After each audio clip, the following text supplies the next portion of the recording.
reproduzida aí. Isso aí eu produzo uma derivada primeira do E, tá certo? Se eu agora retomo aquela equação lá, se eu tirar o dual daquela equação, eu tenho que usar ela de novo. Se eu tirar o dual daquela equação, o DDT vai produzir um beta tá certo? E aí eu vou produzir o dual do gradiente de tudo. Eu vou produzir o dual, a divergência do E menos alfa B, vou produzir, tá? Então acho que é isso que eu já tenho que fazer. Vamos fazer o seguinte, vamos tirar o dual dessa equação, porque aqui, ó, o DDP do etil, basicamente a gente vai ter que usar de novo, talvez, essa equação lá para poder expressar tudo em função do beta. Então, vou tirar o dual dessa equação. O dual do dual, se a gente se lembrar da aula passada, o dual do dual é menos o vetor. Quando eu pego o vetor, tiro o dual dele duas vezes, nós vimos na aula passada que a gente obtinha menos o vetor, né? Porque o dual epsilon i j dj. Só que é o dual do dual. Mas esse cara aqui é JK dk. Então isso aqui dá menos o delta de k, vai produzir menos o delta. O dual do dual, duas vezes o dual me dá menos o delta. Então quando eu tirar o dual dessa equação, isso aqui vai me produzir menos o gradiente de B. Menos beta E. Igual a 1 sobre C2 ddt. Dual. Tá? Então, se eu tirar o dual DDT, o dual vai para esse termo aqui, vai ficar para nós, se eu escrever gradiente.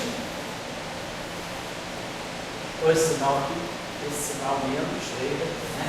Gradiente, substitui o DDT, para a aderência, trouxe esse sinal menos para cá. Então, você vai ficar menos gradiente,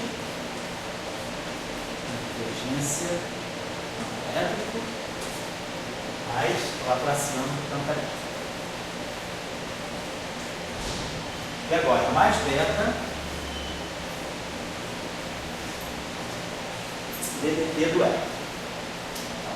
DDT do etil é menos C2 gradiente beta, vai ficar menos C2, gradiente de B.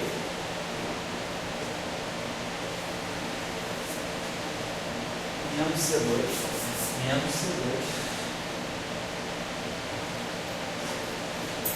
Vou substituir o DDT, né? Esse beta, perdão, é o DDT do beta. Beta fatorado, com outro beta aqui, menos C2 beta.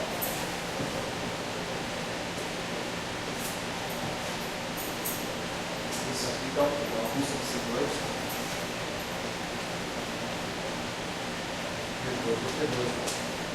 Certo, pessoal? Então, o que está substituindo aquela primeira equação.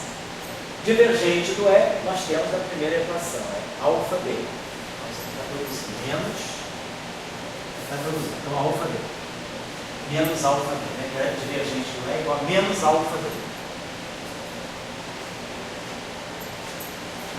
Deveria, esse termo aqui deveria tomar conta desse. Aí a gente produz o laplaciano do E, e aqui a gente tem um E, e aqui a gente tem um E. Então, perfeito. Então, esse primeiro termo vai produzir alfa gradiente do B.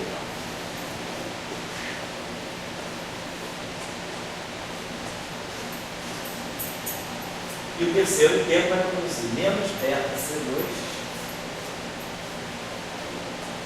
gradiente do B. Da mesma forma, na outra equação, nós expulsamos o termo que tinha DDT do E, do B, o termo linear para poder produzir a equação de onda, a gente viu que tinha que, entendeu que tinha que jogar fora aquele termo que tinha o DDT do B, colocando aqui o etil.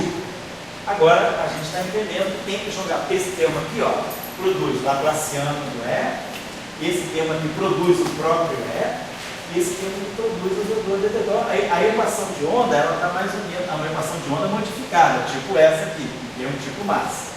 Então, esse termo e esse termo, eles estão bem juntos. O ideal é esse primeiro termo cancelar o terceiro termo. Para esse primeiro termo cancelar o terceiro termo, é preciso que haja uma relação entre os parâmetros alfa e beta. O parâmetro alfa seja beta C2. Ou seja, eu boto beta aqui igual a 1 sobre C2 alfa. Esse beta aqui fica 1 sobre alfa, 1 sobre C2 alfa. Se eu colocar desse modo, já estou melhorando as coisas. Isso aqui. Agora, isso então, beleza. Me mataria esse termo aqui. Com esse termo. Vou escrever aqui que o alfa igual a beta C2.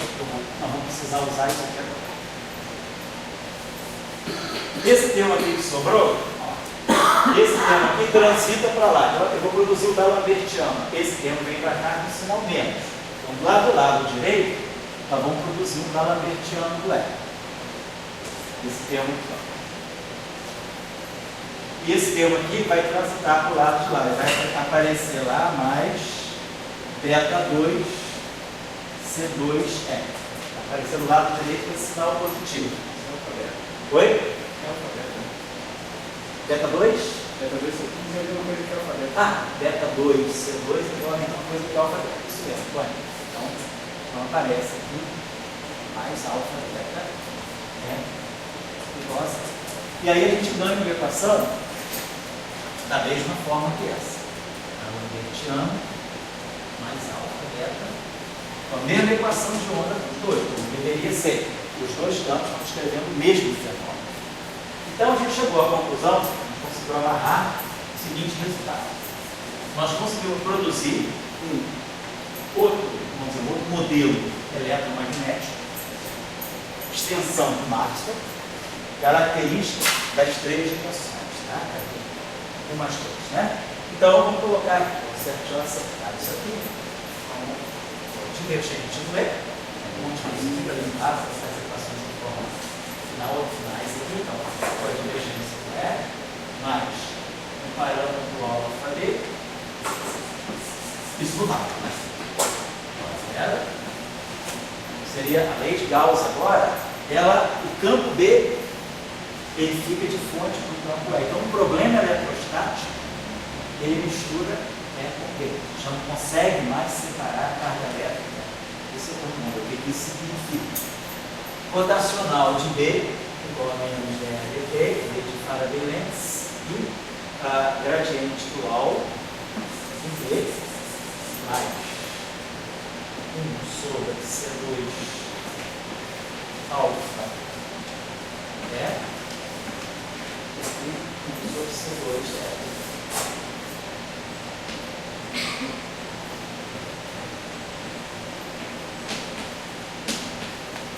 Claro, depois se eu quiser agora colocar a matéria, é só colocar aqui o osso de Y0.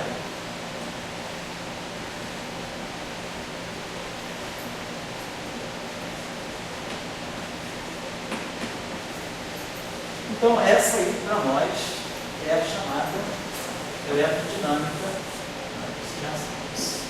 Maxwell, né? Maxwell Chern-Simons. Se eu tivesse só Chern-Simons, eu não teria nem isso. Se eu tivesse só Chern-Simons, eu teria esse termo aqui fora. Eu teria isso. A gente pode ver, depois a gente vai estudar isso. Só se eu tirar Maxwell, por enquanto estou mantendo o Maxwell e alterando o Maxwell. Porque a conclusão que nós tiramos disso é que esse fenômeno também está descrevendo de forma passiva, onde esses dois, esse parâmetro, então alfa beta é igual a alfa C2, né? Alfa é igual a beta C2, vamos, sei lá, vamos botar mais alfa beta, né? Mais alfa beta. Vamos dizer que a gente substituiu tudo por alfa, né? Então beta é alfa sobre C2, mais alfa 2 sobre C2.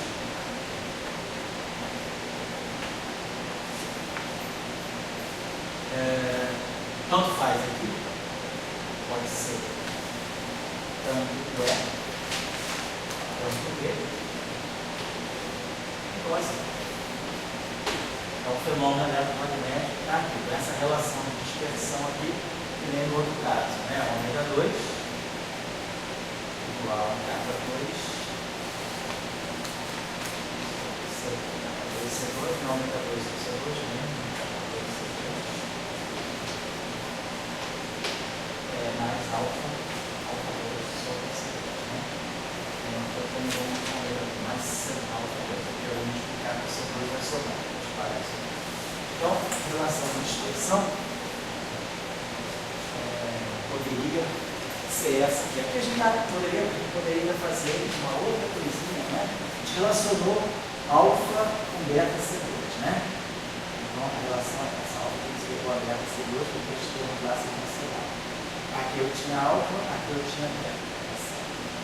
Então, a relação entre um e outro, quer dizer, seria interessante, vamos pensar o seguinte, no produto alfa, não tem necessariamente que alfa e beta tem o mesmo sinal. Alfa e beta tem o mesmo sinal, eles são multiplicados por C2. Se eu colocar a primeira equação como alfa positivo, não faz, não tem problema, porque eu vou ter uma relação única, alfa, beta e alfa beta. Não poderia ganhar alfa, beta e menos alfa, beta, alfa. Então vamos colocar dessa forma. Então a gente ganhou uma equação de onda para descrever o tipo de um fenômeno eletromagnético massivo. Então isso aqui para nós vai ser a eletrodinâmica de Chern-Simons. Primeira observação da relação entre Chern-Simons e Maxwell-Crocker no Maxwell-Crocker, quando a gente olhar para as equações de Maxwell-Crocker, apareciam os potenciais. Aqui aparecem só os campos.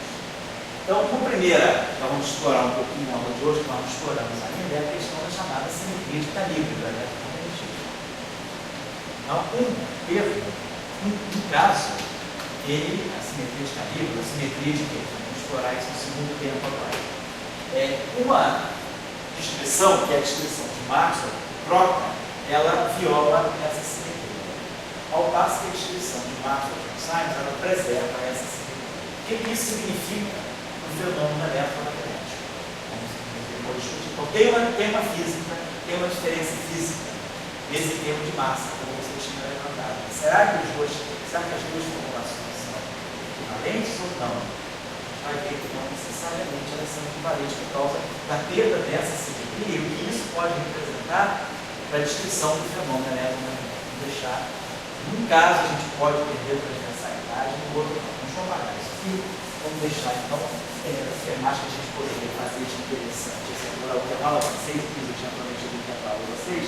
Então, a partir daqui, a gente pode descrever então, um fato interessante, que é a propagação do fenômeno, a propagação da energia do momento, ou seja, a densidade de energia, porque essa discussão pode ser interessante aqui, a densidade de energia e o vetor de Ponte, né? A questão do tensor de energia no momento.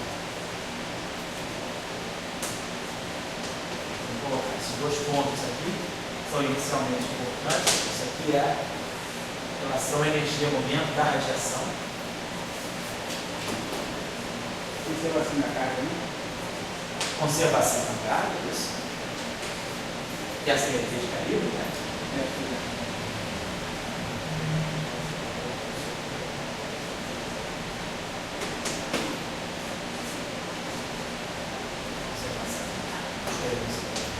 Então vou dar uma intervalinho para vocês, tá?